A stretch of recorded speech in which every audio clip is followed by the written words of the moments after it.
Welcome to the 1 Minute Apologist. My guest with us today is Mike Licona, who is an author and sought-after speaker.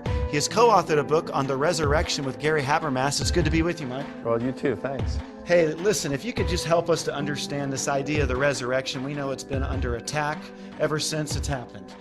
Well, I think the first thing we would do is we would look at some facts that would be so strongly evidenced that they have convinced nearly every single scholar who studied the subject to regard them as historical facts, including skeptical ones. That would be things such as Jesus' death by crucifixion, that subsequent to his death, that Jesus' disciples had experiences that they interpreted as Jesus appearing to them risen from the dead, and that these occurred in individual and in group settings. And third, that there was a skeptic, a persecutor of the church named Paul, who converted to Christianity when he had an experience that he believed was of the risen Jesus appearing to him. Now this would be like the modern day Osama bin Laden, who has an experience and then converts from Islam to Christianity to his own demise and preaching to the Muslim world and gets stoned for it. This is kind of like what we're looking at with Paul.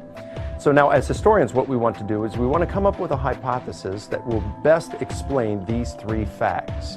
And we would do this, determine which is the best hypothesis by saying which one accounts for all three facts rather than just one or two, which can account for them without bending them or forcing them to fit like a square peg in a round hole. And third, what can we do it without any, which hypothesis does it best without any non-evidenced assumptions?